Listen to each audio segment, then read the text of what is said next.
Hello, magandang hapon po sa lahat ng mga taga-subaybay ng aming In Defense of the Truth uh, YouTube channel at In Defense of the Truth page.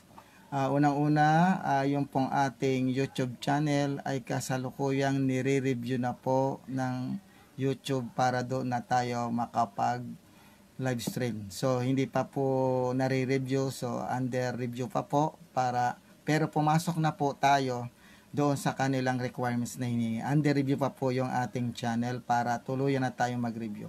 Kaya pala maglalive ako doon kanina. So hindi ako makapasok dahil may nagbigay ng message yung YouTube mismo na under review pa yung channel natin. Pero okay na tayo na nakapasok na sa kanilang requirements. Salamat sa inyong lahat. Muli nagpapasalamat. Nandito na naman po tayo sa ating Facebook muna o sa ating Independence of the Truth page. Pagka na-review na tayo at na okay na, tayo ay doon na magre-review. Muli narito po si Brother Ed Iskalawag.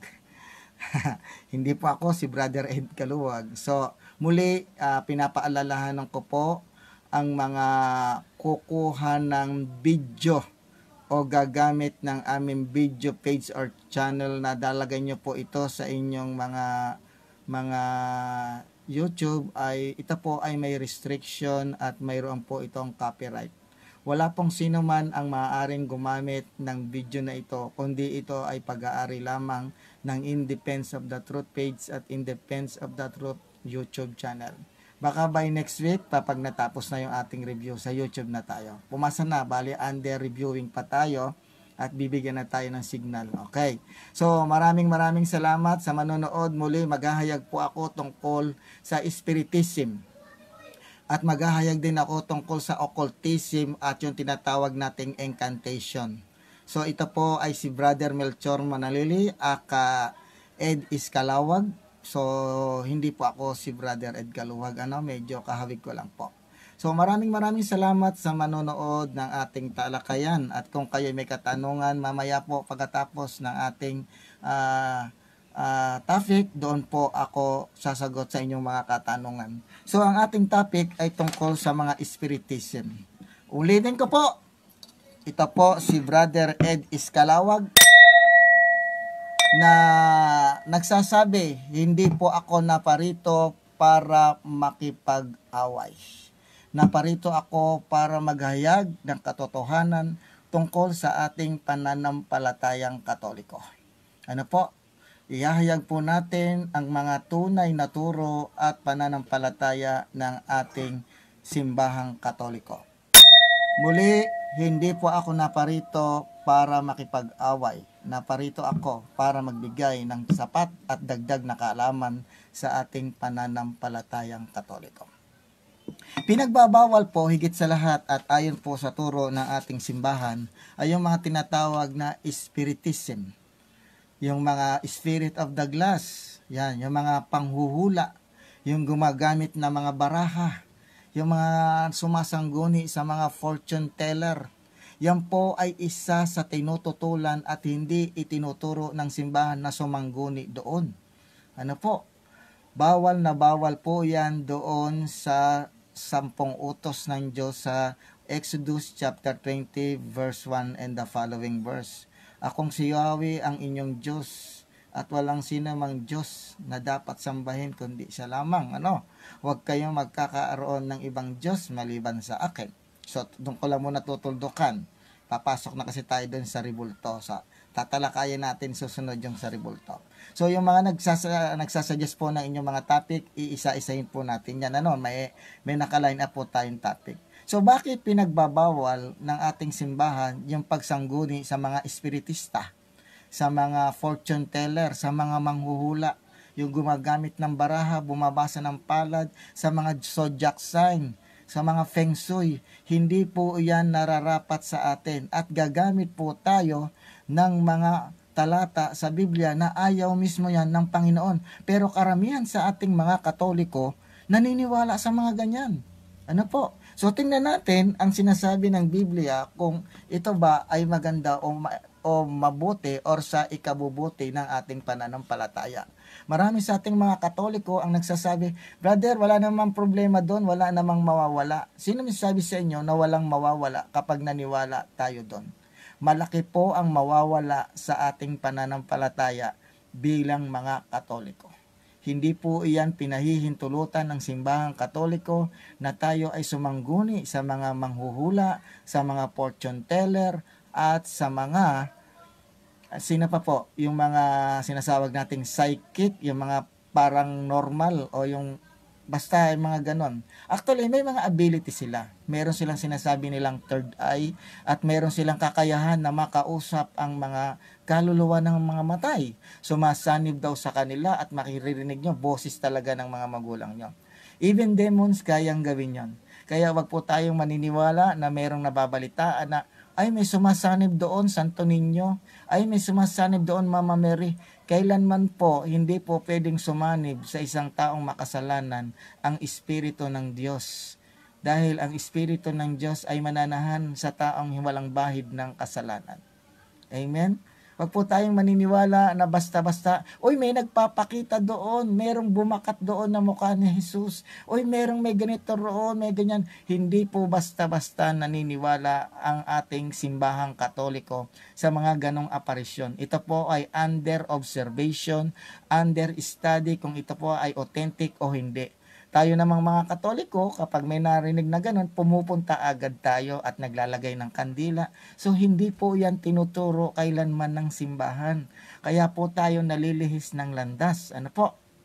Tatalakayin po natin yan na wag daw tayong pupunta sa mga espiritista, wag tayong sasangguni sa mga fortune teller, at wag tayong magpapahula doon sa may gilid-gilid ng Quiapo, sa gilid-gilid ng Quiapo. Ang daming nagpapahula doon, nilalahad yung kamay, nagaano ng baraha, hindi po iyon tinuro ng simbahan na lumapit tayo doon. Ano po? At sasabihin ng iba, brother, wala namang mawawala. Gaya ng inuulit ko, napakalaki ng mawawala sa atin. Tingnan natin ang banal na kasulatan. Ang sabi rito, ito po yung binabasa ko, no? Mamaya ko na po i-entertain yung mga katanungan nyo. Ayon po dito sa Leviticus 19:31, basahin natin, ano? Para mas maganda po ang ating talakayan. Leviticus 19:31. Ito po ang sabi. Babasa po si Brother Ed Iskalawag. Ito ang sabi dito na huwag kayong sasangguni. Kita nyo, huwag kayong sasangguni sa mga kumakausap sa mga espiritu ng mga namatay o sa mga manghuhula. Kita nyo na, utos yan mismo sa Biblia at ang Diyos mismo ang nagsasabi, huwag kayong sasangguni sa mga espiritista o sa mga taong kumakausap sa mga espiritu ng mga patay. Kayo'y ituturing na marumi kapag sumangguni kayo sa kanila. Akong si Yahweh ang inyong Diyos. Napakalinaw na huwag tayong sasangguni sa mga nakakausap daw yung kaluluwa ng namatay, lalo-lalo na yung mga halimbawa, meron tayong nakasama ang loob na mga pamilya nakamatayan na hindi nagka-reconcile. Para lang matahimik, pupunta sa espiritista, sasangguni ron, ipapatawag ang kaluluwa ng mga namatay na yon para makausap. So, hindi po yon tinuturo ng simbahan at yon ay tinatawag nating spiritism. So, masangguni, karamihan sa atin doon naniniwala. Maniwala tayo sa pananampalataya natin sa Diyos. Ayaw na ayaw ng Diyos yan. Yan ang isang form of idolatry in the Bible. Di ba? So, ayaw na ayaw ng Diyos niyan.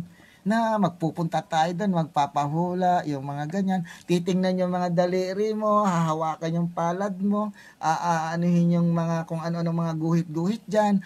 Minsan, gagawin pa, pupunta sa bahay nyo, kung ano-ano ilalagay. Bibili yung parang octagon na ganun, ilalagay dun sa bahay. So, mga occultism practices po yun. At yun kailanman ay kinukundina ng ating simbahang Katoliko, lalo-lalo na ang Diyos. So, ano sabi? Huwag sasangguni sa mga espiritista. Amen? Kaya, muli, Hindi po ako naparito para makipag-away, kung hindi para maghayag ng katotohanan sa ating pananampalatayang Katoliko. Ano po? Tuloy po natin. Buksan niyo po ang Deuteronomy chapter 18 verse 10 hanggang 11. Basahin natin ang Deuteronomy chapter 18 verse 10 to 11. Ayan. Bible na po yung ginagamit ko. Ito po, para sabihin, hindi tayo nagbabasa ng Bible, no? Ito na po, para mas maganda, tinagalog ko na. Ayon dito sa Deuteronomy chapter 18 verse 10 to 11. Ang sabi rito, ng ating Panginoon, ano po, babasahin natin. Kung meron kayong mga Biblia dyan, buksan niyo po, sumabay po kayo. Ang mga mananawas, ayan, pati yung pagpapatawas, ayaw ng Diyos yan. Ano po, sabi dito sa 11, ang mga mananawas at ng mga sumasangguni sa mga espiritu ng namatay. Sabi doon, sino man sa inyo huwag magsusunog ng kanyang anak bilang handog. Huwag kayong manghuhula. Huwag kayong manghuhula.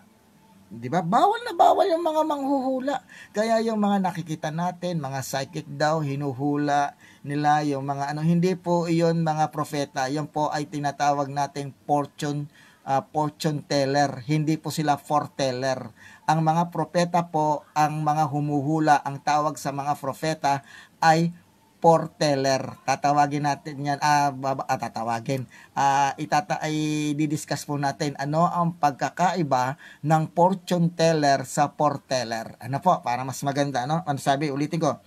Sabi dito, huwag kayong manghuhula, huwag gagawin ang ginagawa ng mga mangkukulam, ang mga mananawas, even yung mga magpapakulam, bawal na bawal yan. Ang gagawin, pag may kaaway, pupunta sa probinsya, ipapakulam yung kaaway. Grabe, hindi po dapat natin ginagawa ang ganun. Sumasangguni tayo sa mga demonyo.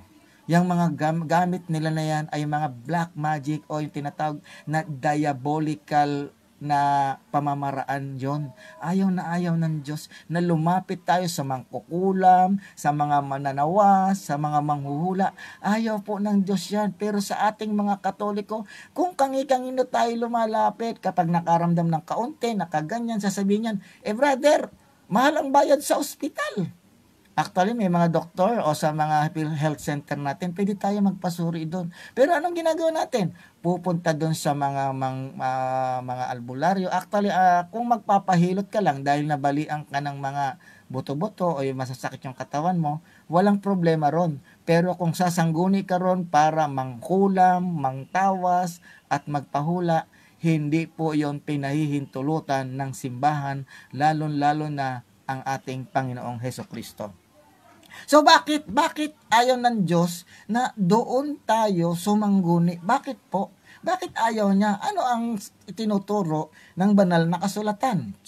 Buksan niyo po sa Isaiah chapter 8. Isaiah chapter 8. Napakaganda nito. Yung talakayan natin, yung mga nag-aano ng mga schedule nyo o yung topic, naka-line up po yan. Aaralin muna natin bago natin i-ere para yung mga katanungan nyo ay mabibigyan kasagutan ni Brother Ed Iskalawag at ganun din ni Rabbi Sakaraya. Ano po? At meron pang isang darating si Guro Jacobo. Abangan nyo po ang kanyang costume. Ano po? Tungkol sa Bible history naman ang tatalakayin ni Brother Jacobo pagdating ng next day. Okay. Ang sabi dito sa chapter 8 verse 20, basahin natin mga kapananampalataya at kapanalig. Sabi rito, sa 8:20, buksan ninyo po. Ang sabi rito, ganito ang inyong isasagot sa inyo. Isaiah 8:20. Sabi dito, ganito ang inyong isasagot. Nasa inyo ang aral at tagubilin ng Diyos. So, nasa atin daw ang aral at tagubilin ng Diyos. Yon ay ibinigay niya sa kanyang mga propeta at mga apostol, no? Ganito, sabi niya ni Isaiah, ganito ang inyong isasagot, nasa inyo ang aral at tagubilin ng Diyos. Huwag kayong makikinig sa mga sumasangguni sa espiritu, ipapahamak lamang kayo niyon. Nasa atin daw ang aral at tagubilin ng Diyos, at sabi niya, huwag kayong sasangguni sa mga espiritista sapagkat ipapahamak lamang kayo niyan. Kaya binabawal ng Diyos yan dahil mapapahamak po tayo at lalo tayong mapapalayo sa presensya at grasya ng Diyos. Ano po? Papaanong paraan? Ito po, bibigyan kayo ng idea. Kapag ka ang isang Kristiyanong Katoliko magpapatayo ng bahay, anong ginagawa? Yung kanilang mga haligi, nilalagyan ng mga dugo, nagpapatay ng manok o yung mga dugo ng baboy ilalagay. Wala pong turo ang simbahan yun. Para kang nagsasakripisyo o nag-aalay niyan sa mga engkantong na nandoon. Kaya huwag kang magtaka kung yung bagong bahay mong tayo na malaki ay napamamugaran ng masasamang elemento dahil nagsacrifice ka ng pagbubuo o pagbuhos ng dugo na inoffer mo sa mga taong nakatira sa lugar na pinagtayuan mo ng bahay, brother and sister. Kaya huwag kang magtaka na sasabi mo, na-blessingan naman ni Father, pero bakit may lumalabas? Bakit? Nag-offer ka ng maling pamamaraan. Ano ang dapat ilalagay? Suggestion. Kapag magpapatayo ka ng bahay, yung pinakasentro ng bahay mo, baunan mo ng isang buong Biblia, ibalot mo sa plastic at ibaon mo ron. At bawat haligi ng bahay mo, lalagyan mo ng chapter ng mga verse kasamang isisemento. Yan ang napakagandang idea para ang mga demonyo pumasok mang sa bahay mo, ang haligi ng bahay mo, ang pandasyon ng bahay mo, may mga nakasingit na biblical passage, hindi dugo. Amen? Tuloy natin. Ano pa ang sabi ni Propeta Jeremiah? Napakaganda po ng talakayan natin. Hintay lang po kayo, no? Under processing pa yung YouTube channel. Kanina pa ako sa YouTube channel, hindi maka-live dahil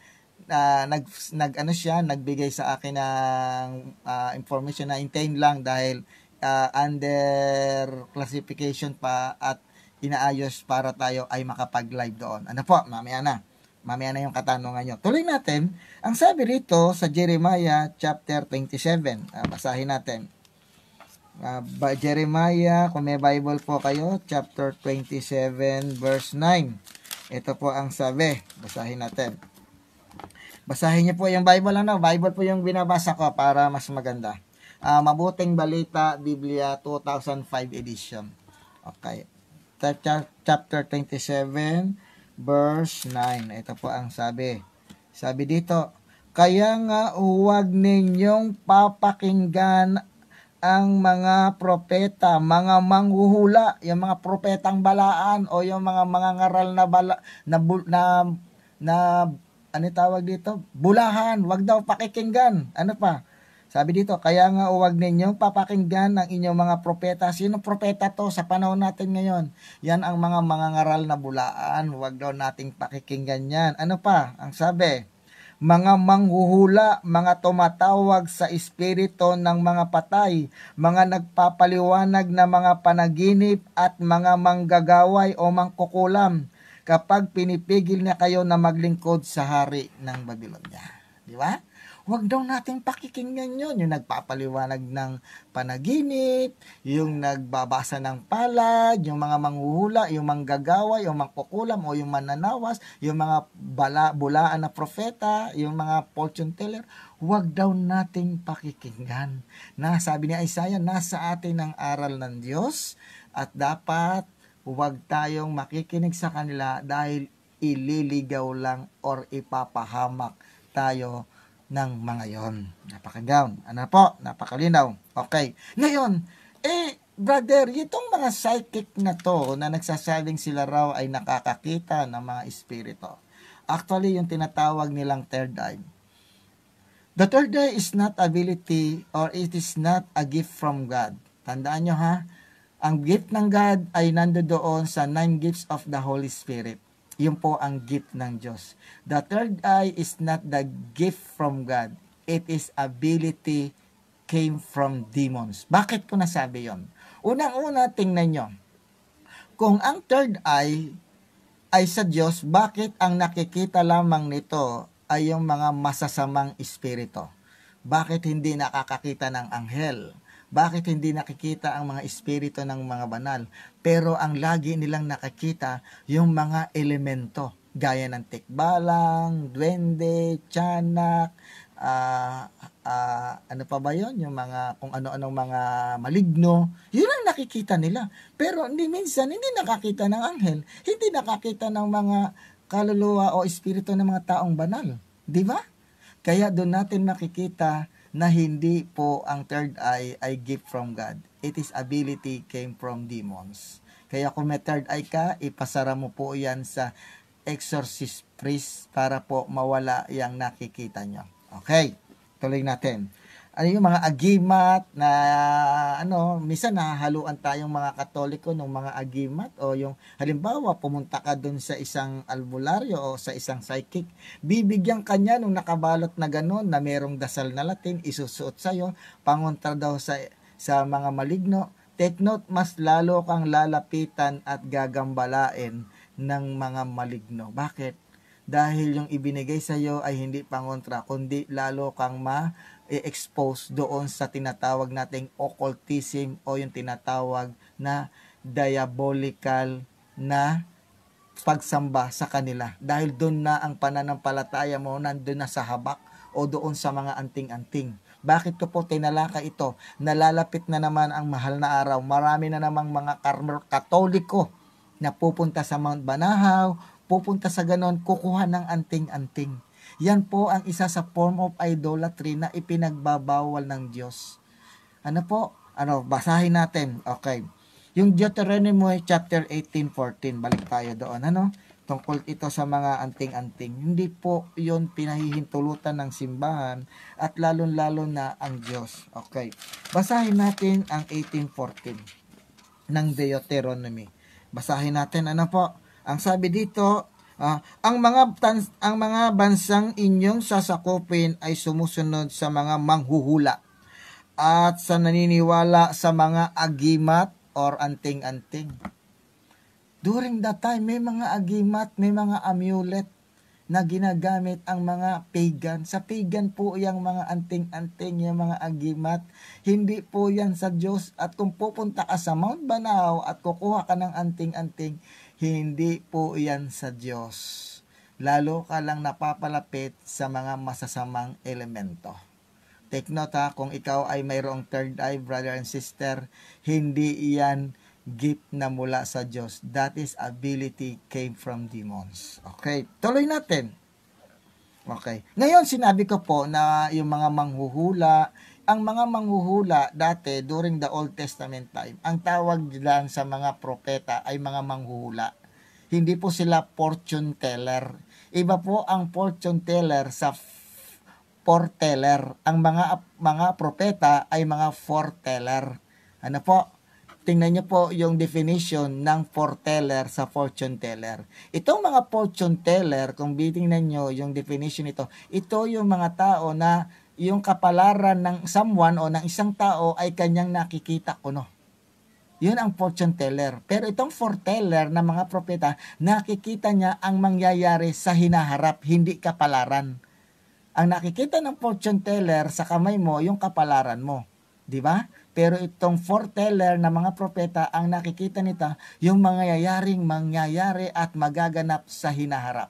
Kaya magkaiba ang fortune teller sa foreteller. Ayan, dapat mag-aral tayo niyan para hindi tayo nanlilinlang. At yung mga psychic, sasabihin natin may ability sila ng mga ganyan. Suriin muna natin kung sa Diyos ba yan o hindi. Lalo-lalo na yung may mga binibigay na mga habak o yung mga anting-anting na ipasusot sa inyong mga anak na yung ilalagay daw para daw bagong panganak, lalagay ng parang kudradong gano'n. No, ilagay nyo, suotan nyo ng rosary yung mga anak nyo na maliit. Yun ang ilagay ninyo. Hindi yung kung ano-anong maliliit inilagay para iwas usog daw. na pangontra sa usog, wag po kayong maniniwala. Mamaya bibigyan ko po kayo ng idea ano yung mga pangontra sa usog at kung papaano natin maitataboy ang mga bad na elemento na yan. Actually yan ay mga fallen angel. Tatalakalin natin yan dahil may nag-request sa atin about Lucifer. Brother Mel, italakay mo nga ang Lucifer, no? Mahaba po yung talakayan natin na yon, so ihahati-hati ko po yon hanggang sa umapprove na tayo at legal na nandoon under clearing pa yung ating YouTube channel. Okay. Ayon dito sa sa Isaiah chapter 47 verse 13-15. Patungkol po ito sa mga astrology. Yung mahilig sa ano kaya yung kapalaran ko ngayon, yung tinatawag nating mga horoscope. Astrology po yun, bawal na bawal din yan ng Diyos. Ayaw na ayaw ng Diyos na diyan ka sasangguni sa horoscope. Minsan bibili ka pa ng libro ng horoscope. Ay ano ka ba? Sagittarius ka ba? Ano ka ba? Pisces? Ano ka ba? Capricorn? Virgo? Cancer? Ayaw po ng Diyos yan. Basahin natin sa Isaiah 47. Buklatin niyo po yung Bible niyo. Mahaba-habang talakayan ito. Ayon po dito sa Isaiah 47, verse 13 hanggang 15. Basahin natin. Magbuklat po kayo ng Bible o kaya i-take down notes nyo para magagamit ninyo kung mayroong magtatanong sa inyo. Isaiah 47, verse 13 to 47. Parang, sandali, ano po? 47 nga ba? O 48? Sandali, atin pong hanapin, medyo ang Isaiah ay hanggang 47:9 lang. Okay. So, hanapin ko po dito sa aking at para malaman natin, mamaya ilista nyo, mali pala yung talata, So, para sure, hahanapin ko na po dito sa aking mga nakatago na mga talata. So, ayon po dito, na pinagbabawal ng Diyos na huwag tayong magdidepende o sasangguni sa mga astrology o yung tinatawag nating zodiac sign. Ayaw ng Diyos yan. Okay. Yan po ay mababasa sa 47 ng Isaiah. Isaiah chapter 47. Tama po. 13. Sabi dito, hanggang 15. Huwag kang gagawa. Sabi dito, makinig pa. Ito. Ang nabuksan ko pala, awit. Awit pala yung nakita ko. Kaya pala, Isaiah, tama po. Isaiah 47:15. Yung nabuksan ko po ay awit. Medyo nagkakaedad na si Brother Eddie Escalawag. Medyo malabo na yung mata kahit may salamin. Isaiah 47 verse 13 to 15. Ang sabi dito, napakaganda, Ulitin ko po, Isaiah 47 verse 13 then 15. Ang sabi dito, napakaganda. Ang sabi dito, basahin. Itago mo na lang ang salamangkang alam mo. Ayan, salamangka ang gamit dito. Pero dito mas maganda. Huwag kang mga gagawa sa kabila ng maraming payo sa inyo. Patulong ka man sa inaasahan mong mga astrologyo, sa mga taong manghuhula ng mangyayari bukas, batay sa kalagayan ng kalangitan at mga bituin. Ayaw ng Diyos yan. Yung mga tumitingin doon, binabasa yung astrology. Ayaw po ng Diyos yan. Ipapahamak lang tayo. Ano sabi sa mga taong humuhula ng mangyayari bukas batay sa kalagayan ng kalangitan at mga bituin? Yan yung mga horoscope, yung mga zodiac sign. Sa Old Testament, ayaw na ng Diyos yan. Bilang mga anak ng Diyos, huwag po tayong sasangguni sa mga taong ganyan na bumabasa ng kapalaran. Pero hanggang ngayon, bakit? Hindi nila mahulaan kung ano ang tatama sa loto. Kung talagang mababasa nila, edi sana milyon-milyon na ang pera nila araw-araw tumatama yan sa loto. Bakit hindi nila mahulaan yung mga number 6 digits sa loto? Araw-araw may bola niyan. Di ba? Doon ka nagtaka. Kung nakikita nila yung hinaharap o nababasa na yung kapalaran, bakit yung kapalaran nila para hindi na sila manghula o magpabayad sa hula-hula-hulaan nila kung ano ang tatama sa loto bukas para hindi na sila maproblema sa pera. Di ba? Kaya wag po tayong magpapaloko, ililigaw lang tayo niyan. Okay. Sabi nga dito sa Deuteronomy 4:9, 4:19, basahin natin. Napakaganda.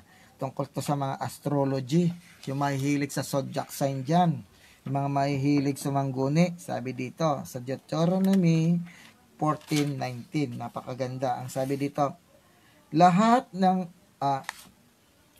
sa kulisap to, Deuteronomy chapter 4 verse 19. Chapter 4 po, verse 19. Basahin natin. Okay. Hindi po pala 14. Chapter 4, verse 19. Okay. Ulitin ka po Deuteronomy chapter 4, verse 19. Ito po ang sabi ng nasasaad sa banal na kasulatan. Ang sabi dito, 4:19, ang sabi dito, brother, sundan niyo po ako. Ang sabi dito, basahin natin. Ito na. Huwag ninyong sasambahin ang araw, buwan, bituin o alinmang bagay sa kalawakan na nilalang ng Yahweh para sa tao. Huwag tayong sasamba doon. Yung mga bumabatay sa bituin, bumabasa ng mga hinaharap. Huwag tayong sasamba. Minsan tayong mga Katoliko, ang pagsamba natin doon na sa horoscope. Huwag daw sasamba doon yung mga bumabasa ng palad. So, pagsamba na po yun, that is a form of idolatry. Bibili ka ng mga comics na horoscope, titingnan mo, bibili ka ng dyaryo, titingnan mo yung zodiac sign mo. Ang may karapatan lang magbigay ng magandang kapalaran ay ang ating Diyos. Hindi po ang zodiac sign, hindi yung mga bituin o yung mga kung sino sa mga fortune teller. Huwag po tayong maniniwala sa kanila. Actually, ayaw ng Diyos na mayroong mga anting-anting ang kanyang mga anak, lalo-lalo na mga Kristiyano. Tandaan ninyo, ang sabi sa Micah chapter 55 verse 12, aalisin or awawakasan ko ang mga agimat. Ayaw niya yan. Pansinin niyo yung 2 Macabeo chapter 12 verse 6, chapter 12, Macabeo, 2 Macabeo chapter 12 verse 46 and the following verse. Nakita niya ron yung mga Israelita na namatay nung kanyang tiningnan, may mga anting-anting sa gilid ng kanilang mga kasuotan. Nakita yun ni Judas Macabeo, kaya ipinagdasal niya ito na ang kanilang nagawang kasalanan ay patawarin ng Diyos. Kasi nang tiningnan niya yung mga namatay o yung mga nabuwal doon sa labanan, nakita niya ang mga Israelita may mga agimat na taglay-taglay. Nadepensahan ba sila ng agimat nila? Hindi, namatay pa rin sila. Kaya ayaw na ayaw ng Diyos ang anting-anting agimat o amulet. Bilang mga Katoliko, napakabisang ating sandata sa ligan ay ang pagtitiwala at pananampalataya sa Diyos. Inuulit ko, sa gilid ng Quiapo, nakikita nyo maraming medalyon. Hindi po yon pinahihintunutan ng simbahan na bumili kayo. Kailanman hindi nag-utos na magtinda ang simbahan, ang ating mga kapananampalatayang Katoliko doon sa simbahan tungkol sa ating ayaw, kaya nga itinaboy na sila doon sa malayo-layo ng konti sa simbahan upang hindi po tayo maimpluwensyahan na yon. Bibili yung mga kudradong ganon, merong may mata, hindi. Ang bilhin nyo yung krus, yung mga medalyon. Ako po, may mga medalyon po ako, Kaya wag po kayong maniniwala sa mga nagsasabi na bibigyan kayo ng anting-anting kung ano ipapasot sa inyo. No, that is a form of idolatry in the Bible. Ayaw na ayaw ng Diyos yan, mga kapananampalataya. Kung tayo ay naniniwala sa horoscope, kung tayo ay naniniwala sa mga fortune teller na bumabasa ng mga daliri, sasabihin, dito ka liligaya. Naku, kalokohan yun. Talagang liligaya ka doon. Pero hindi po sa ganong katotohanan. Wag babasahin yung mga palano, brother, ito yung ito yung ganyan mo, ganyan. Dito ka liligaya. Lokohan po 'yun. Paano mo malalaman 'yun? Wala pong ganon. Ang tanging magbibigay lang ng ating kinabukasan ay ang Diyos. Ang Diyos ang magbibigay sa atin ng magandang kinabukasan. Bakit minsan ang kinabukasan ng karamihan ay sablay? Bakit? Ang kalooban nila ang sinusunod nila. Binigyan ka, pinorma ka ng Diyos ayon sa kanyang wangis, pero ang sinunod mo, yung kalooban mo, kaya ka napapahamak. Kailanman ang Diyos nagbibigay sa kanyang mga anak ng mabuting kinabukasan. Kaya ka naligaw ng landas, choice mo yan, pinili mo yan. Kaya ka naligaw at nagka-leche-leche yung kinabukasan mo. Kaya wag mong sisisihin sa Diyos kung nagkaganyan ang iyong kinabukasan. Amen po. Ano po? Muli, inuulit ko po, hindi po ako naparito para makipag-away, kung hindi para maghayag ng katotohanan sa ating simbahang Katoliko. Tuloy natin. Sino ba yung kalaban talaga natin dito? Sila ba yung kalaban natin, yung mga fortune teller? Sila ba yung kalaban natin, yung mga manghuhula? Yung mga, hindi natin sila literal na kaaway. Sila ay naiimpluwensyahan lamang ng masasamang espiritu. Ginagamit sila. Ang tunay na literal na kalaban natin ay yung mga espiritong naglipa na sa himpapawid, yung mga fallen angel na ginagamit yung mga kapatid natin na may mga ability kuno na ganyan para gamitin sila at iligaw din tayo. Huwag po tayong maniniwala sa kanila. Sila ay front lamang ng mga fallen angel na hindi natin nakikita. Basahin natin yung Efeso chapter 6 verse 12. Basahin kung sino talaga tunay nating kaaway. Ano po, brother? Maya na po yung inyong mga katanungan, sasagutin natin. Ayon dito sa Efeso chapter 6 verse 12, babasahin natin, brothers and sister. Ito po ang sabi, ang tunay nating mga kaaway. Ang sabi dito, ito po, basahin nyo 6:12, ito. Sapagkat hindi tayo nakikipaglaban sa mga tao. Nakita nyo, hindi tao talaga yung kalaban natin. Ginagamit lang sila ng masasamang espiritu na nasa himpapawid. Kaya binibigyan sila nito ng mga galing sa magpagamot, galing sa manghuhula kuno, tugma-tugma kuno. Kaya nga hula-hula eh. Pwedeng sumablay, pwedeng magkatotoo, manghuhula-hula. Ano po? Sabi dito, sapagkat hindi tayo nakikipaglaban saan? Sa mga tao, kung hindi sa mga pinuno, sa mga may kapangyarihan at sa mga tagapamahala ng kadilimang umiiral sa sanlibutan ito, ang mga hukbong espiritual ng kasamaan sa himpapawid. Sila po yung kalaban natin.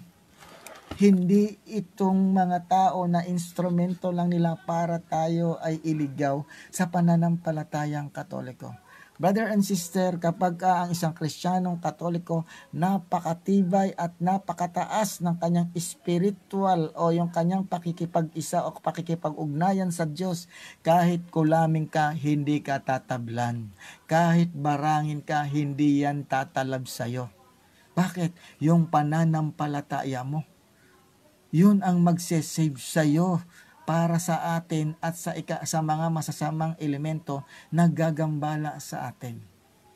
Yung matibay naman ang pananampalataya, nakalakip ang ating mga gawa, yan ang napakatibay na sandata. Di ba sabi niya, isuot ninyo ang mga baluti. Di ba? Mga baluti, yung mga kalasag na armor of God na ibinigay doon sa binasa ko sa Efeso, yan ang mga baluti. Upang ang mga palason ng mga kaaway, sabi doon, kung itutuloy nyo, ay hindi makapanaig sa atin. Kahit wala kang anting-anting, basta ang pananampalataya mo sa Diyos ay napakatibay, hindi ka tatablan ng barang o kulam. Kaya huwag pong maniniwala sa mga manggagaway o mangkukulam na mapeperwisyo ka. Huwag kayo pong matakot dahil ang tunay na nananampalataya sa Diyos, sila ang takot sa atin. Minsan sasabihin sa atin ng mga yan, brother, minsan ganito nung napunta ako doon sa Palawan, nag-ano kami sa isang liblib na lugar, gabi. Ang mga namin doon na nag-attend ay mga teenager, mga K11, K12. Ang ilaw lang po doon ay solar. Pagdating na ng gabi, wala na pong ilaw kundi solar na lang. Even ang dadaanan mo doon ay maraming mga puno. Ang daladala namin ni Father ay mga flashlight lang at saka tricycle. Pero napakalayo. Siguro mga 10 kilometro ang biyahin bago makabalik sa kanyang parokya. Ayaw pang magsiuwi ng mga bata. Sabi ko, uwi na tayo dahil wala ng ilaw. Hindi, gustong-gusto nila yung ganitong topic. Sabi ko sa kanila, tinakot ko. Sabi ko, pag uwi nyo mamaya sa bahay ninyo dahil walang ilaw sa dadaanan nyo, nandoon yung white lady, tikbalang, ganito, ganyan. Tinawanan lang ako. Ano sabi nila doon? Brother, normal na lang yan sa amin. Nakikita din namin yan, pero normal na lang. Nakita nyo? Normal na lang sa kanila. Pero sa ating mga Kristiyano, sabihan lang na, may lumalabas doon, hindi ka nadadaan. Pero doon sa lugar na pinuntahan namin, binabaliwala lang nila yan. Dahil doon mo makikita kung gaano kalaki ang pananampalataya sa lugar na yon. Doon sa tinatawag naming Araceli, Palawan. Isla po yon. Mula sa Puerto Princesa, doon sa Taytay, Palawan, meron dong port, babiyahe ka papuntang isla 4 hours. Ang biyahe papuntang Araceli. Ang mga tao doon, normal na lang pala sa kanila yon. Hindi na nila kinatatakutan. Pero samantalang tayong mga Kristiyano, takot na takot. Makakita nga lang tayo, makarinig nga lang tayo na nagpaparamdam, kahit kalabog lang ng yan, matatakot ka na. Hindi mo alam, daga lang pala yan, pusa. Huwag po tayong matakot. Bilang anak ng Diyos, sila dapat ang matakot sa atin. Ano po?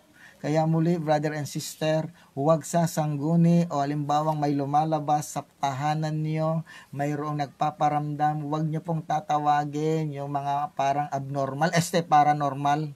Ang tawagin po ninyo ay pare. Pare po ang magwiwisik, hindi po yung paranormal na nakakaano na activity. Actually, meron naman tayong paniniwala, pero wala tayong pananampalataya sa ganun. Iba ang paniniwala sa pananampalataya. Meron silang ability nun. Kaya sabi ko, the third eye is not ability or it is not a gift from God. It is ability came from demons. Kaya wag po tayong maniniwala sa kanila. Ano po?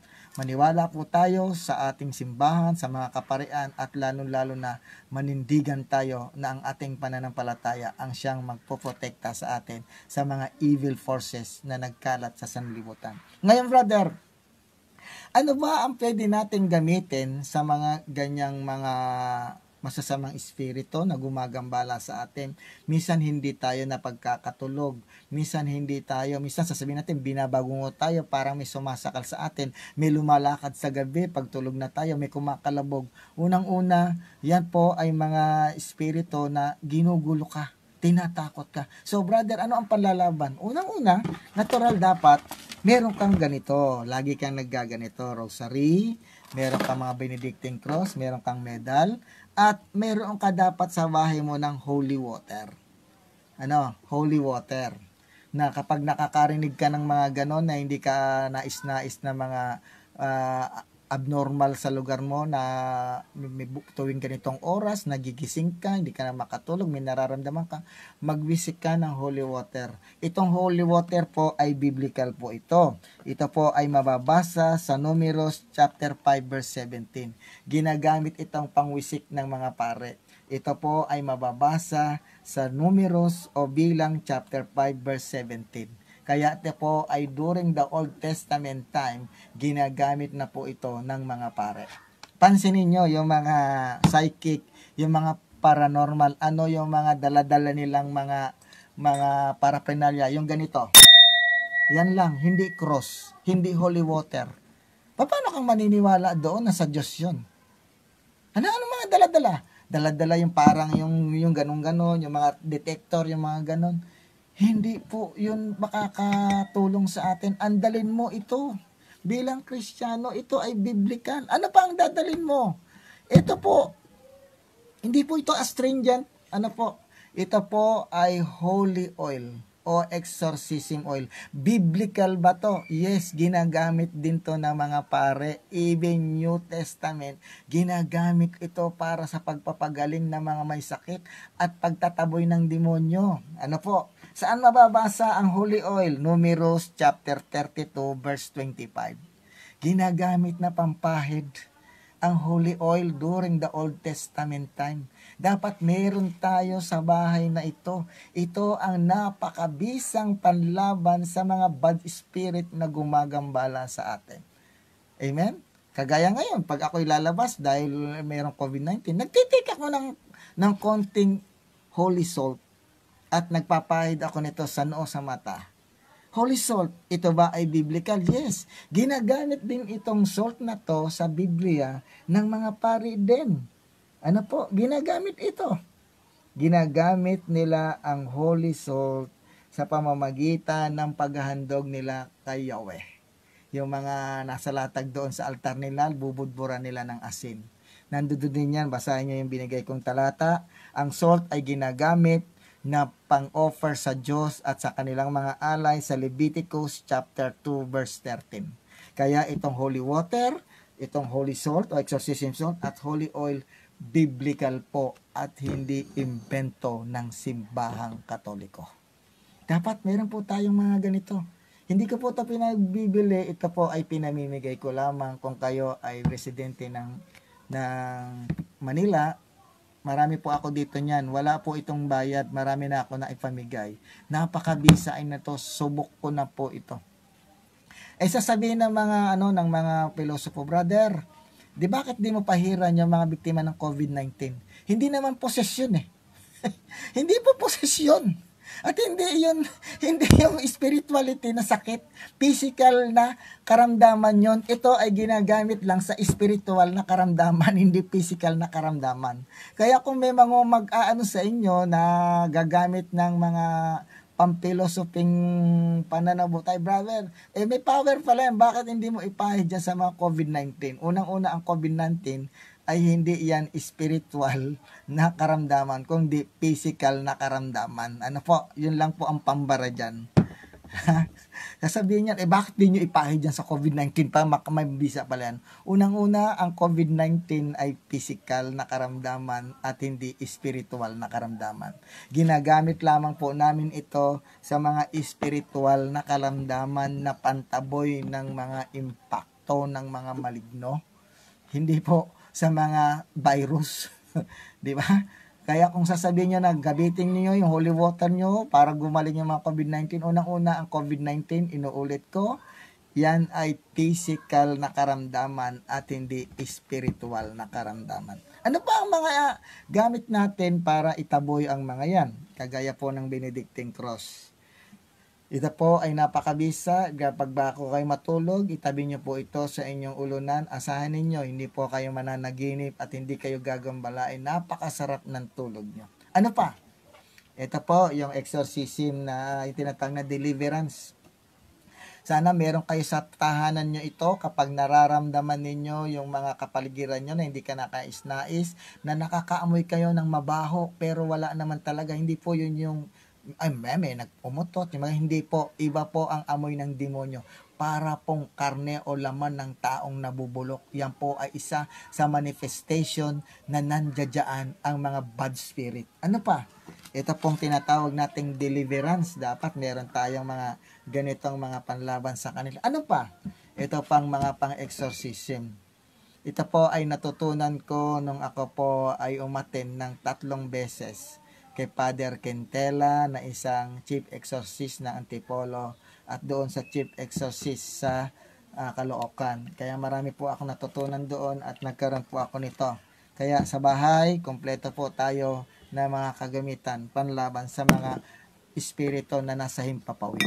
Inuulit ko po, kung may magpipiloso po na bakit hindi gamitin sa COVID-19, ito dahil sabi natin may power, hindi yon spiritual na sickness, kundi yon ay physical na karamdaman. Ano po? Okay. Hina naman, pwedeng lakasan ng mic po. Wala akong mic, Sesbiray, no? Mamaya pag naisalin ito ni lalakas na rin to. Meron din akong ito. Si Saint Benedict ng Nursia at saka si yung nakakita sa Sacred Heart, si Mary Margaret Alacoque. Meron po siyang relic sa loob. Okay. At ito pong aking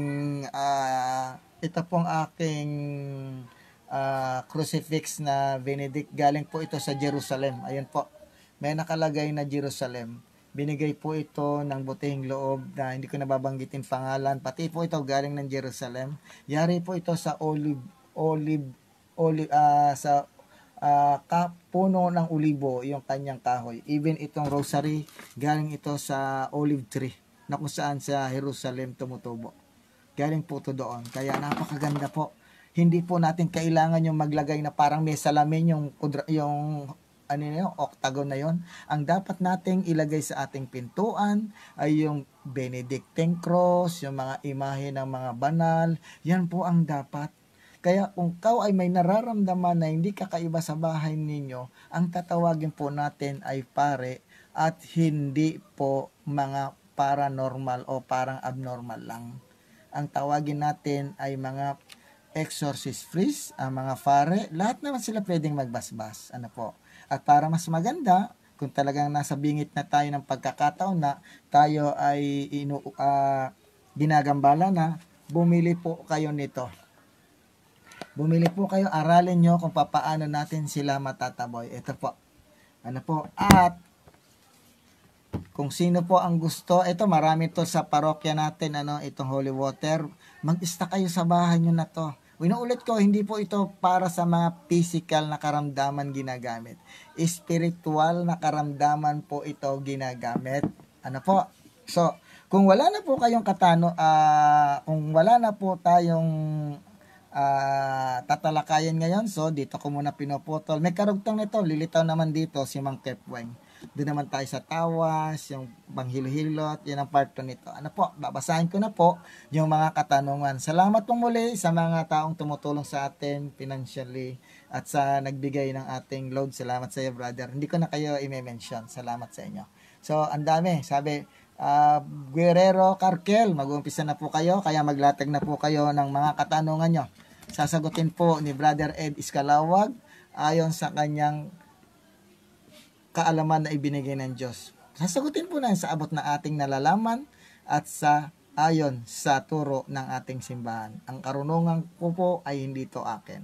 Ito ay pinahiram, pinagamit lamang ng Diyos para sa kapurihan niya at para sa kanyang simbahan, hindi para sa aking sarili. Okay, bro, bro Cariel, good afternoon. God bless you. Ave Maria watching Dubai. Nadram watching. God bless, Nadram. Jomar Sabanal, andyan ka ba? Magparamdam ka. Yes, nandito ako, Brother Jomar Sabanal. Ano po ako. Alam niyo po ba kung ano yung pinatutunog ko? Ito. Ang ganda ng mga props ko, ano? Akala nyo kagaya din ni, ito lang po, takip ng kaldero. So, para po medyo maganda-ganda yung ating talakayan at may makatotohanan ng ating mga ginagamit. Ano po? Hey, Kenny Puhante, ayos na naman ang get up, he. Meron po ako, nag-iisip ako ng mga props natin para hindi po tayo masyadong seryoso. Sa usapan natin, seryoso yung topic natin. Pero yung aura natin, medyo lagyan natin ng konting entertainment para naman hindi mabagot yung mga nanonood. Okay? Adrian Patangi, hindi ako makapaniwala na kinokontra ni Ed Iskalawag ang occultism. Wala na siyang trabaho niyan. Actually, brother, hindi po ako si Ed Kalawag. Ako po si Ed Iskalawag. Magka-counterpart po kami. Ano po? Reynaldo Benitez, tama po ang entry kasi ang tukso ng demon ay sa mata at pumapasok ito sa isip at puso. Kaya wag basta-basta madala sa mga nakikita. Manuri at sumuri ito by sa Diyos o sa kalaban. Salamat, Reynaldo. Aunding Desem is watching. Alde Bregoli, praise God, Bromel, watching from Iligan City. Thanks for sharing truth and the good news. Basta hintayin niyo po, under, review yung ating YouTube channel. Di ako makapasok kanina, nagbigay ng message, under review pa. Pagka okay na at na-review na tayo, doon na tayo. Kaya pala, kanina pa ako gusto mag-live, ayaw pumasok, under review pa pala. Okay, dahil as of now, nung nakita ko nung madaling araw, nasa 1,054 subscriber na tayo. Ngayon, hindi ko pa alam kung ilan na. Hindi kailangan ng Diyos ang backup. Amen. Ano sabi ni Nadram, si Kristo lang sapat na. Correct. Hindi na kailangan na anting-anting. Minsan, brother, sis Ned, ito pa. Maraming mga Katoliko sigurista. Sa kanilang altar, ilalagay yung Santo Niño, yung Mama Mary, yung Kristo. Sa katabi, yung Buddha. Sa katabi yung Buddha at saka yung gumaganon. Yan ang tinatawag na secretism. Pagka nga naman hindi epektibo itong Santo Niño, edi kay Buddha. Pag hindi epektibo si Buddha, yung gumaganon na pusa ba yun o anong hayop yun? Diyan tayo na nadadali o tayo tinitira ng mga kaibayo natin sa pananampalataya. Pinaghahalo-halo natin yung practices ng mga Chinese, yung practices ng mga ibang pananiwala, inilalagay natin sa Catholic practice. Ang tawag doon syncretism. Meron ka ng Nazareno sa altar mo, may Buddha ka pa, meron ka pang gumaganon. So, hindi po dapat pagsamahin si Baal o si Belial at ang ating Panginoong Hesukristo o ang mga icon ng mga banal. Tanggalin yan, itapon nyo yan. At yung mga bumibili ng Year of the Rat, yung bronze, yung metal rat, brother and sister, hindi po Year of the Rat ngayon. Ngayon po ay Year of the Lord and the Year of Ecumenism. Taon-taon, Year of Ecumenism. Ngayon kung maniniwala ka na ang rat ay nagbibigay ng swerte, brother and sister, mag-alaga ka ng maraming daga sa bahay mo. Tingnan ko lang kung hindi ka swertehin na maraming masira sa gamit mo. Huwag pong maniniwala sa paniniwala ng iba. Ano po? Salamat na drum. Ronald Berano, pa-shoutout naman bro, Protestant here. Patuloy po kayo sa pagpalain pa. Salamat Ronald Berano, kahit iba tayo ng pananampalataya, ikaw ay sumasama sa aming talakayan. Maraming salamat. Salamat sa pagrespeto mo. Maraming salamat. Biruin mo isang protestante sumusubaybay sa ating talakayan. Maraming salamat. Adrian Patangi, magandang buhay brother. Yes, may kumakalat. Sandali, may tumatawag na naman. Pakibaanuhan naman na drum yung GC natin dyan. Sabi mo, wag mo nang sa akin, mag-call dahil ako ay nasa live. Sabihin po na, pakilang na wag mo na akong abalahin. Magandang buhay brother Mer, may kumakalat. May nahula ko ni Nostradamus tungkol sa corona. Totoo ba ang kanyang mga prophetic accounts? No, that is a fake. Okay. Wala nang huling propetang dumating sa Old Testament kung hindi si Saint John. Si Kristo ang huling sugo ayon sa sabi niya, at saka huli-hulihan pinadala niya ang kanyang anak. Huling-huli na yung anak, hindi si propeta Michael Nostradamus. Kaya nga hula-hula ay pwedeng sakto, pwedeng mali. At saka yung nababasa nyo ng ganon, pag sinabing corona, hindi yung kumakatawan o sumisimbolo sa virus. Pag sinabing corona, sumisimbolo yan sa authority, kapangyarihan ayon sa Biblia. Symbolically figurative yung corona o yung crown. Ibig sabihin yan, authority, pamamahala, paghahari. Hindi po yung corona na nakalakay doon ay virus. Mali, doon palang sablay na ang interpretation. Pag sinabing crown or yung corona, hindi yan sakit. Ayon sa Biblia, ang corona ay sumisimbolo ng paghahari, kaharian o pamamahala o authority na ibinigay sa isang tao. Yun po, hindi po yan ganon ang interpretasyon. Sablay po yan. Ronald Berano, Bro Melchor, isa akong protestant. Salamat. At lagi ako nanonood ng mga debate mo. Nakasubscribe din po ako. Salamat sa YouTube channel mo. Request ko lang, baka po pwede mag-cover naman kayo ng patungkol sa pananaw. Kayo na patungkol sa pananaw ng Catholic kung ang kaligtasan ba ay para sa lahat o para sa ilan lang. Gusto ba ng God na maligtas ang lahat o hindi lahat? Salamat Bromel, di po ako kaaway. Yes. Kaya nga brothers, sabi ko sa'yo, naparito ako hindi para makipag-away, kundi makapagbigay ng magandang katuruan na naayon sa simbahan. Brother Ronald Berano, ang turo ng aming CCC o aming magisterium o ng aming simbahan, nais ng Diyos ang lahat ng tao maligtas.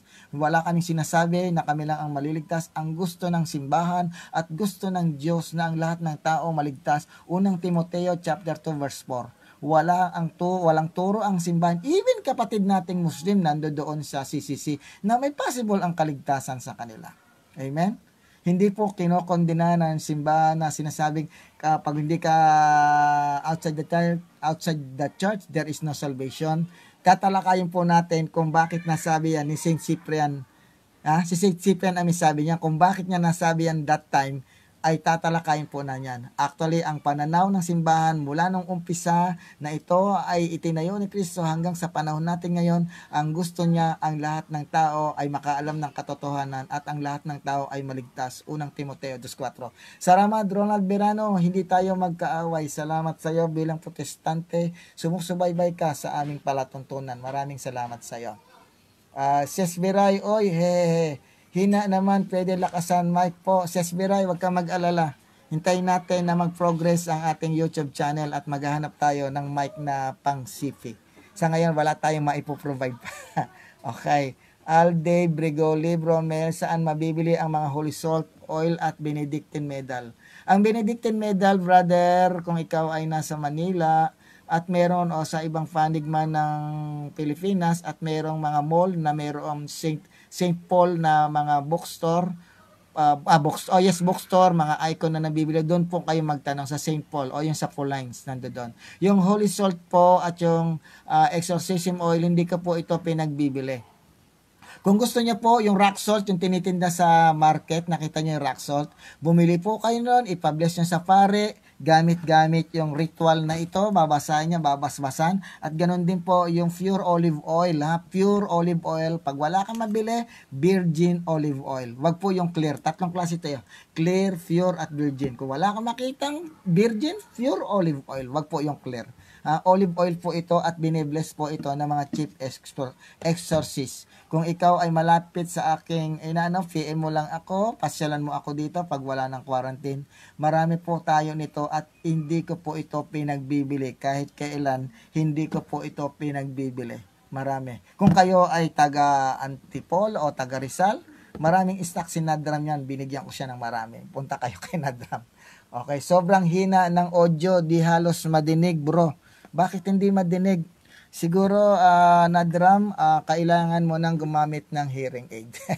Bro, pahingi ng ganyang crucifix mo.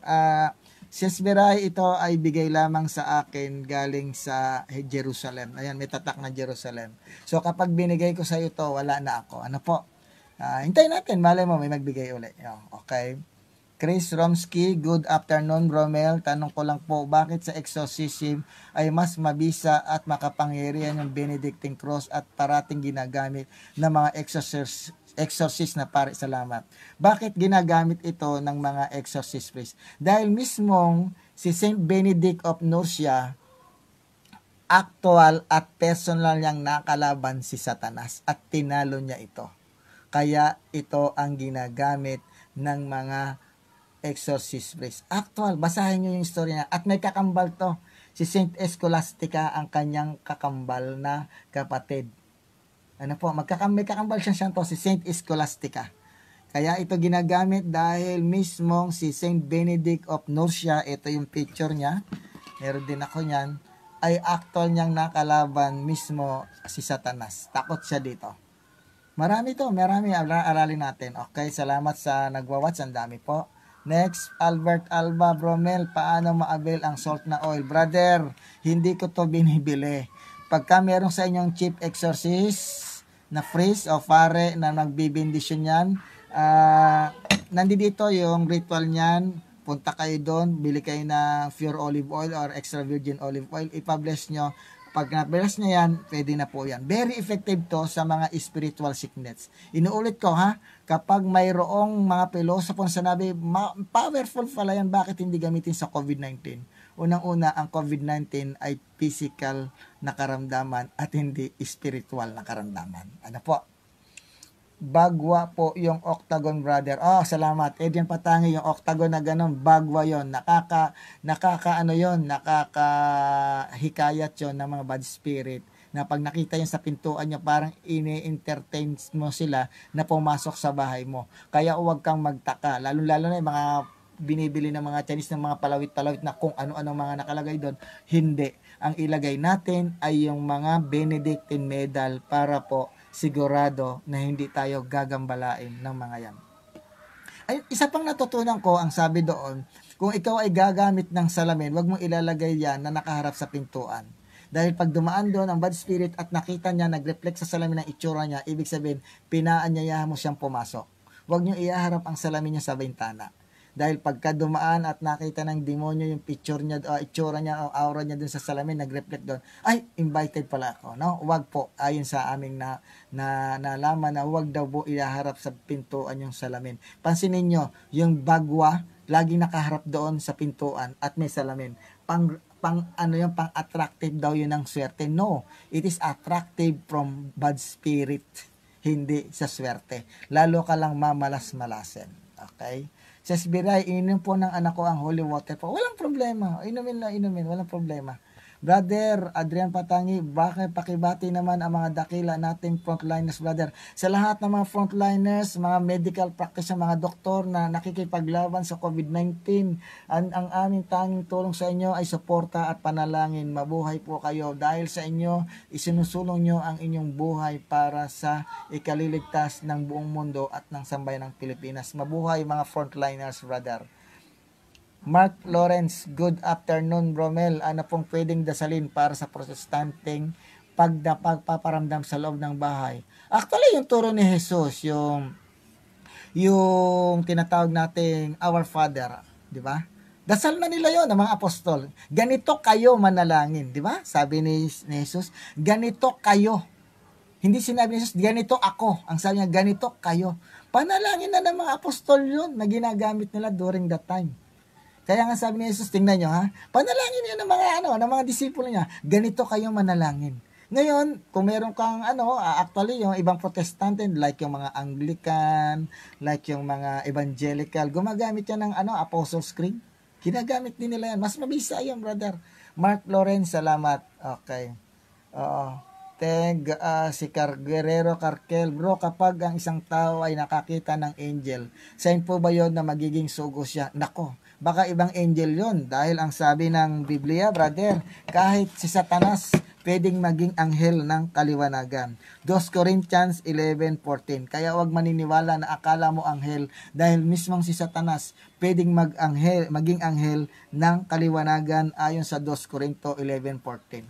Wag basta-basta dahil ang anghel ay hindi yan magpapakita na may pangil, may pakpak na parang paniki, pangit ang muka. Hindi ganon. Dahil pag nagpakita sa yan, tatakbo at kakaripas ka na ng takbo at takot. Nagpapakita yan kagaya rin ng anghel ng kaliwanagan upang madisib ka niyan. Amen. Adrian Patangi, ano po ang proseso ng ginagawa ng simbahan sa mga case ng mga bagay tulad ng manika na poses tulad ni Annabelle? Nanonood ka ng Annabelle, follow-up question, authentic po ba ang mga case ni Ed and Lorraine Warren? Conjuring, may mga case talaga yan, may mga kaganyan. Yung kay Lawrence, meron totoong silang binasihang pangyayari. Pero pansinin nyo, yung gumanap doon na ay hindi po pari iyon. Hindi pari iyon. At take note, ang ginamit na krus doon, walang tao. Protestant yon pag walang tao. Pag gumamit ka ang isang exorcist na may tao, Catholic po ang konsepto nun. Pero itong dalawang ito sa Conjuring, Protestante po ito. Kaya ang ginagamit nilang krus walang tao. At kailanman sila ay hindi mga exorcist. Basahin, manood ka nun. Sabi niya, bakit ka magpe-perform nun? Di ba yung anak nila na possess? Hindi, sa panahon, call forth by that time. Tawag ng pangangailangan, kaya nila nagawa iyon. Actually, hindi sila authority na mag-exorcise. Dahil malayo yung pare, yung mga ganon. Protestant yun, brother, hindi Catholic yun. Ang Catholic, mayroong corpse, mayroong inre ang cross. Catholic ko yun. Pero pagka nakakita ka ng mga ginaganon at walang tao yung kanilang cross, hindi Catholic yun, Protestante yun. Okay. Chris Romsky, Bromel, out of topic po ako ng kaunti. Yung 7 years daw sa Roma na pinaparatang ng ibang sekta po. Ano po ba yung salamat? Actually bro, na-explain ko na yan, Chris Romsky. Yan ay, ang 7 hills niyan ay ayon sa kanila ay 7 bundok, yung Palatine, Capitoline, Esquiline. Yan ay nandoon sa War of Babylon na nasa YouTube. Tingnan mo doon, napakaganda ng explanation natin. War of Babylon. Kung i-explain ko rito, mahaba dahil may mga katanungan pa. Mag-subscribe ka sa YouTube channel natin, nandoon ang kasagutan. Actually, hindi yung literal na bundok. Kung tumutuko yun sa 7 kaharian o 7 maghahari, yun ang ibig sabihin nun. Alday Brigoli, salamat Bromel, God bless. Chris Romsky Bromel, bakit po kapag mag-exercise ang mga pari ay Latin ang ginagamit? Mas mabaysa po ba yung lingwahe na yun? Salamat. Unang-una, bakit Latin ang ginagamit at hindi Greek or Hebrew? Dahil ang Western Church, ang official language na ginagamit natin ay Latin. Yung Eastern Church na ating sister church na Orthodox, ang kanila ay Greek. Okay? Bakit? Dahil ang Latin po ay ginagamit na during that time ng mga sinaunang Kristiyano sa Western Church. Ano po? Kaya pagka ikaw, pansinin mo kapag ang napoposes ay binasaan mo ng Latin, gagayahin ka niyan. Halimbawa, ginamit mo Latin, maglalatin din yan. Huwag kang titigil sa pagbigkas ng Latin dahil nasasaktan yan. Tinitiis lang yan. Pag hindi na makatiis yan, sisigaw yan. Ramdam nila yung epekto kapag umusal ka. Lalo na, ginamit mo yung Latin na Our Father, Hail Mary. Gagayahin ka yan. Pero huwag kang titigil dahil ikaw ay kanyang nililinlang. Hanggang sa sumuko yan, sisigaw na kusa yan. Tama na. Yan ang kanilang ginagawang pag-deceive sa atin para ihinto natin yan. Actually, unang bigkas mo palang nasasaktan yan, sasabayan ka yan, pero wag kang padadaya dahil nasasaktan yan, tuloy-tuloy mo lang dahil ramdam nila ang epekto sa kanila ng Latin language na ginagamit ng simbahang Katoliko bilang official language during that time ng early Christian. Okay? Ses Biray, September, wala po akong narinig na Protestants pastor nagdasal ng ama namin. Bakit? Meron brother, yung mga Anglican, yung mga evangelical, gumagamit niyan brother. Yung mga Church of England, gumagamit sila niyan. Sister Biray, Mary Jane Dioso Alce, Ed Kaluwag is the house. No, not is it is not. I am not Ed Kaluwag. I am Ed Iskalawag, brother Mary Jane Dioso Alice. Si Brad Ed Iskalawag po ako. Ano po? Adrian Fatangi, maraming salamat sa pagsagot, brother. Pakiline na po ang topic ng apostasy. Salamat po. Yes. So, kung wala na po kayong katanungan, unang-una, sa mga kabataan ngayon, ulit ko, pahabol, wag po tayong gagamit ng Ouija board. Okay. Ang Ouija board, dito po marami ang napoposes. Huwag kayong maniniwala sa mga spirit of the glass, sa mga Ouija board, huwag. Ang gamitin niyo po sa inyong tahanan, gaya ng mga ipinakita ko. Ito po ay mabibili. 100 plus lang to, o nasa 200. Itong isa. Nandito po, kung may nararamdaman kayong kakaiba sa bahay nyo, huwag nyo nang tawagin yung mga parang abnormal, paranormal. Kayo, yung pananampalataya natin, ang makakapagsalba sa atin at yung mga sinabi kong mga kagamitan na ibinigay natin na biblical base. Kagaya nitong holy water, nasa Biblia to. Holy oil, nasa Bible. Even ang salt, ginamit ni Kristo yan, di ba? Sabi niya, maging asin kayo.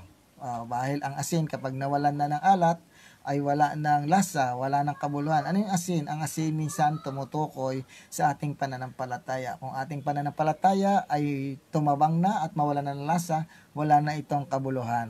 Okay, ang asin ay minsan sumisin. Ano bang kahalagahan ng asin? Bakit ginagamit ito sa Old Testament? Bigyan nga natin ng emphasis tong asin. Unang-una, ang asin ay ginagamit nila yan sa pagtitimpla ng kanilang mga pagkain.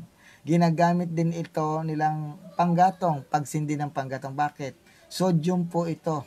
Ano po? Dahil during the time, ang ginagamit sa Old Testament time, ang panggatong nila doon, hindi kahoy. Dahil yung kahoy sa kanila, limitado lang. Alam nyo naman yung Palestine, di ba? Puro mga, mga disyerto. Yung mga kahoy na madalang. So, ano ang pinanggagatong nila? Yung animal dung, yung mga dumi ng mga hayop gaya ng camel, ng baka, pinatutuyo nila yon at nilalagyan nila ng salt. At yun ang pinanggagatong nila at panluto. Kaya napakahalaga ng asin during the Old Testament time. Ginagamit nila ito para magsindi yung animal dung o dumi ng hayop na ginagamit nilang panggatong para makapagluto sila ng kanilang kakainin. See?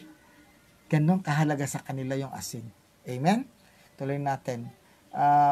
Fred Irlandes Bromel, ang sabi ng Soriano, ang Kristo daw ng Katoliko ay kahoy. Siya lang may sabi, walang Katoliko na nagsasabi ang Kristo natin ay kahoy. Siya lang.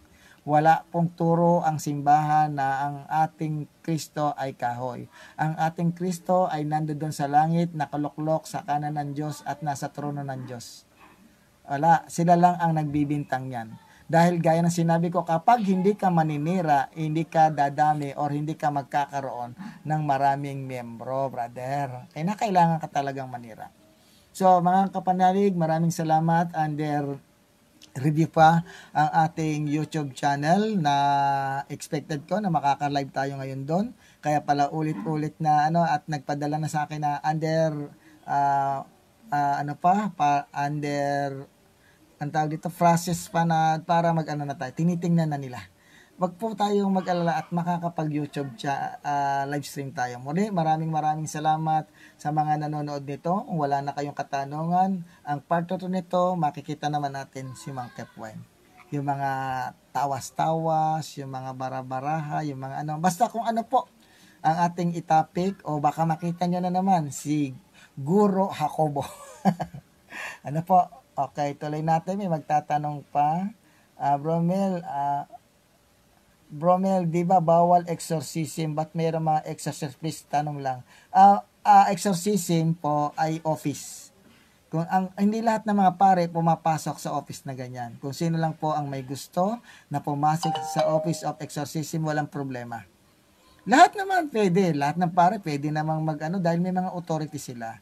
Pero ang ating exorcism, o yung Office of the Exorcist, kung sino yung gustong pumasok sa office na yan, walang problema. Pero ang kaparian natin, may mga authority yan na magpalayas ng demonyo, ayon sa Biblia.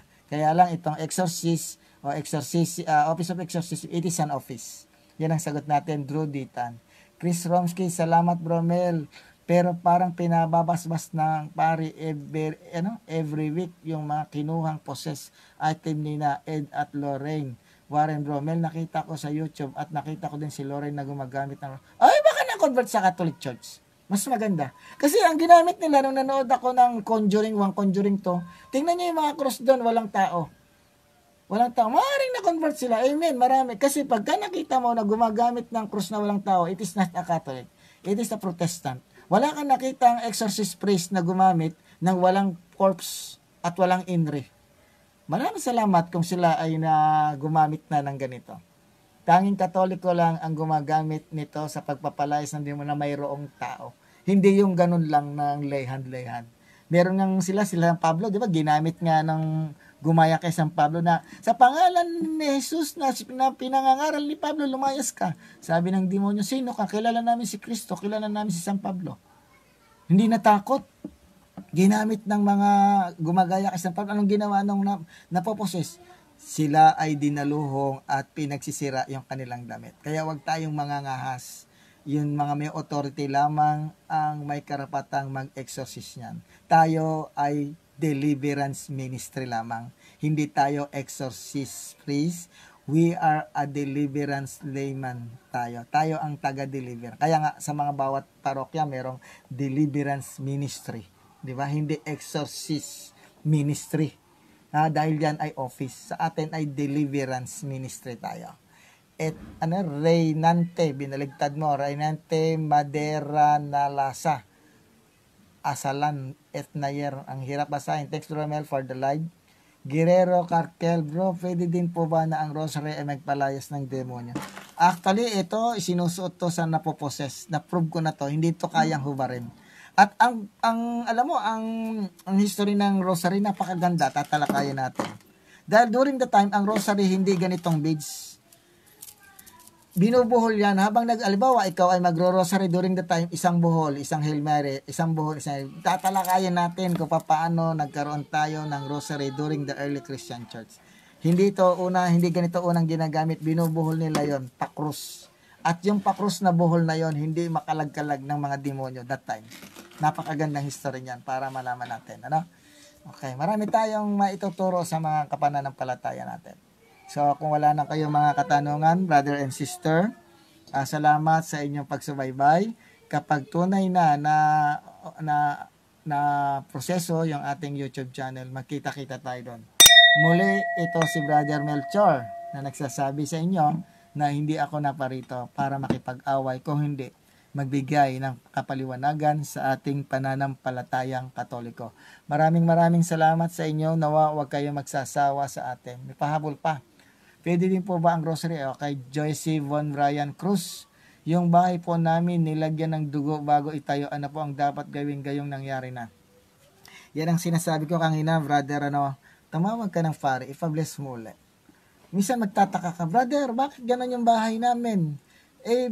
Binless na ng pare, inana ng pare. Tanong, kailan ba tinayo yung bahay nyo? 1940. Kailan binless? Anong 1940? Anong taon na ngayon? 2020. Dapat linggo-linggo magwiwisi kayo. Humingi kayo ng holy water sa bawat parokya nyo. Pagka linggo, magwisi kayo. Lahat ng kwarto nyo, CR, sulok-sulok. Lagyan nyo nito. Hindi, nung 1940 pa tinayo yung bahay nyo, doon binlesan ng pare hanggang ngayon, 2020, hindi pa rin na-bless. Natural. Ang demonyo, gaya nga ng sinabi sa Biblia, di ba? Kapag ka ang masamang espiritu ay umalis sa isang tahanan, ito'y gumagala sa tigyang na lupa at humahanap ng kanyang matitiran. Kapag ka ito ay walang nakita, babalik siya sa bahay na iyon at may dala-dala pang masamang mga espiritu at doon mananahan. Kaya yung mga taong napupuntahan ito, sumasapa kaysa dati. Bumabalik sila, brother. Kaya nga meron tayong ganito. Sana makatulong yung aking pamamahayag tungkol sa pananampalatayang Katoliko. Miguel Sagid, effective din po ba ang mga holy images na kwintas? Example po, in Nestor Padre Jesus na natin. Walang problema, basta mga holy object. Walang problema dyan. Wag lang yung mga mukha ni kung sino mo, mukha ni Andres Bonifacio, mukha nung kung sino, yung mga, minsan may nabibili pa, yung dahon ng marijuana, yun ang kinikwintas, kaysa magganong-ganong kang mga, kung ano mga dahon-dahon, ang ilagay mo yung krus. Huwag mo ikahiya yung krus natin bilang mananampalataya at tunay na tagasunod na Kristiyano para kay Kristo. Bromel, bakit po may mga pastor na nagpapalayas ng mga demonyo? Actually, unang-una, wala namang problema kung magpalayas sila ng demonyo. Ang tanong, totally ba na umaalis? Hindi, bumabalik pa rin. Pero pagka ang pare ang nag-exercise, tingnan mo, hindi na sila babalikan. Pero tingnan mo yung pastor na walang authority na ibinigay sa kanila, nakapagpalayas, temporarily, bumabalik din. Pero pagka mga chief exorcist priest, totally na hindi na sila nagagambala nito dahil ang pare ay may kakayahan at mayroong authority galing sa simbahan. Sabi niya, pahiran ninyo ang mga sakit, pahiran ninyo ang mga oil ang may sakit, pagalin ninyo, palayasin niyo ang mga inaanihan ng demonyo. Meron sa mga pare. Amen. Albert Alba, Mel, bakit may okay? Mark Lawrence, saan po sa live Mel, waiting po sa part 2. Ay baka sa ibang araw si Mang Kepweng or si Brother Jacobo ang inyong makita. Bagong aura na naman yan. Okay. Ano po? Ibang itsura naman. Okay. Ang tatalakayin natin kundi yung tungkol sa tawas-tawas o kaya yung the Bible. Kasi kinakontest nila na ang Bible daw, hindi raw Katoliko nagawa, lalo-lalo na yung ating mga kaibay sa pananampalataya. Sasagutin natin yan sa ating susunod sa pamamagitan ni Brother Jacobo. Okay, so kung wala na po kayong katanong, Adrian Patangi, bakit dumadami yung mga tanong natin? Bakit may mga cases po na multiple demons ang pumapasok sa tao? Unang-una, bakit? Ang taong iyon ay isang katerba na ang mortal sin. Unang-una, bago yan mag-manifest, yung tinatawag na oppress, madidefresh, ma-obsess, hanggang sa ma-possess. Ayan, di ba?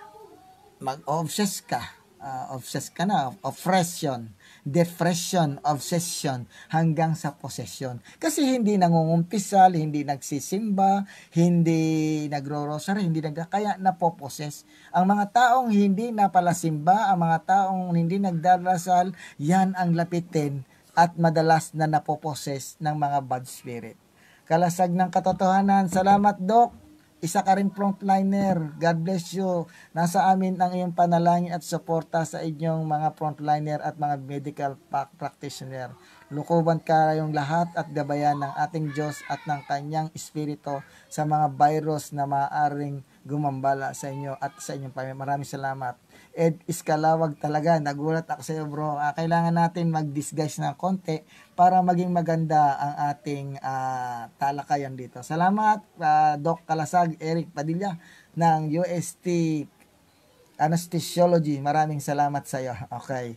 Hindi, Brother Doc, panoorin mo rin si Rabay Sakaraya. Salamat. Robbie Villares is watching. Maraming salamat. Kung wala na kayong katanungan, brother and sister, muli, iniimbitahan ko kayo. Okay na yung ating YouTube channel, under processing pa. Kaya hintay-hintay lang po tayo. Kapag nagbigay na ng go signal, doon na po tayo magla-live. Okay. Ano sabi nito? So, Jesse Von Brian Cruz, 2014 po, nilagyan ng dugo yung bahay namin. Ito po, last na bless. Okay. So, mas maganda, brother, tumawag ka ng pare, pa-bless mo uli, at kung saan naglagay ng dugo doon mo ipa-bless sa pare, o mag-ano ng insenso, yung insenso na ginaganon, biblessan ng pare yan. Mawawala yung mga yan. Okay. Etnayer Aredam Asalam. Okay, Bromel, pasensya na. Ibang topic po ito ha. Tungkol po sa pagkain ng baboy po. Kasi po, sa Babuhat 10:11, sinabi na ang context daw nun ay hindi pagkain mga baboy, kundi bisin vision na nakita ni St. Peter ay tungkol sa warm regards po dito sa Thailand. Okay. Etnayer, unang-una yung konteksto, pansinin mo, broma at akatarton. Karumal-dumal na pagkain. At kung babasahin mo ang konteksto, tingnan mo ang sabi, magpatay ka at kumain. Kung yun ay hentil, magiging criminal si San Pedro at magiging mamamatay tao at magiging cannibal. Kaya sabi, Panginoon, hindi ako kumakain ng madudumi. Huwag mong isipin ang marumi na ay marumi ang mga bagay sapagkat nilinis na yan ng Diyos. At tingnan mo, at nakita ko roon sa 4 na tali ng kumot ang lahat ng mga hayop na may mga 4 na paa. Saan ka nakakita ng hentil na 4 na paa? Tingnan mo yung konteksto, brother, bago ka magpapaniwala doon. 4 na mga paa gumagapang. Saan kita ng hentil na gumagapang? Hindi mga hentil yun. Pinapakain niya sa kanya, magpatay ka, kumain. Sapagkat nilinis na ng Diyos. Biruin mo kung yan ay sasabihin mo mga hentil, pinapapatay yung mga hentil, tapos papakain sa kanya. Brother, yung mga yan, hindi na nagbabasa ng mga tinatawag natin, hindi na nag-aaral ng exegetical context. Magpatay ka at kumain. At nakita niya mga 4 na paa gumagapang. Yung mga hentil ba, 4 yung paa at saka gumagapang? Yun lang po, no? Bago tayo nagbigay ng talatayan, analysahin natin kung ano yung sinasabi ng context. Actually, meron kaming debate niyan. Hindi ko muna ihahayag ang mga kasagutan diyan. Sabi nga ni San Pablo, walang bagay na marumi. Ang marumi ay sa isip lamang ng tao. Kung marumi ang kanyang isip, marumi ang mga bagay na yon. Ang sabi ni Jesus, hindi ang pumapasok sa bibig ng tao ang nagpaparumi sa kanya. Kung hindi, ito ay kanyang idinudumi. Ang nagpaparumi sa tao ay yung nanggagaling sa puso at lumalabas sa bibig. Yun ang nagpaparumi. Kaya kumain ka man ng baboy, kumain ka man ng dugo, kumain ka man ng ganun, hindi yan nagpaparumi sa atin. Take note, walang Katolikong kumakain ng baboy. Kinakatay muna natin ang baboy at yung karne ang niluluto, hindi mismo yung baboy. At walang Katolikong kumakain ng dugo, niluluto muna natin bago kainin. Ganun lang, tapos na yung usapan doon.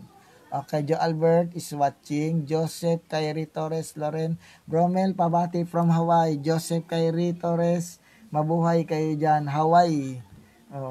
Okay, so kung wala na kayong katanungan, brother, medyo mahaba na to. Pero nag-enjoy naman siguro kayo sa panonood at hindi boring dahil meron po tayong kumbaga maganda yung ating outfit para naman na seryoso yung ating usapan, pero pag nakita nyo yung nagsasalita ay ma-impress kayo dahil may kakaibang gimmick. Ano po? So kung wala na po kayong mga katanungan, brother and sister, inuulit ko, pagpaumanhin na hindi pa tayo nakaka-YouTube channel kasi under pinaproseso na. Pero wala na tayong mag-alala, pasok na tayo sa tinihinging pamantayan ng YouTube channel. Kaya pala hindi ako makapasok, ina-under processing pa nila. Maraming salamat, Chris Romsky. Natatawa ako sa explanation mo, Bromel. 4 pala ang paa ng mga Yagyental noong unang panahon. At sabi pa ron, gumagapang. Basahin mo yung 10:11. At nakita ko ang mga minalang na may mga 4 na paa, gumagapang. Saan ka nakita ang nilalang na 4 ang paa? At gumagapang. Okay. Basahin mo mabuti yung brother para hindi ka maligaw, ano? Toto, Bert, Macdal, God bless bro, brother Melchor, ingat po kayo. So, muli, kung wala na po kayong katanungan, maraming salamat. Nawa nakapagbigay ng magandang explanation ang ating talakayan. Muli, ito po si Brother Melchor Manalili na nagsasabing ang katotohanan ay tunay na nasa simbahang Katoliko. Muli, ingat po tayo at lagi nating ipagdasal ang buong mundo sa banta ng COVID-19, hindi lamang sa Pilipinas, kung hindi sa buong mundo. Maraming salamat muli sa muli nating pagkikita. Nawa sa susunod na live natin ay nandoon na tayo sa YouTube channel. Maraming salamat po. Ito po muli si Brother Ed Iskalawag na nagsasabing sumainyo ang katotohanan. Maraming salamat.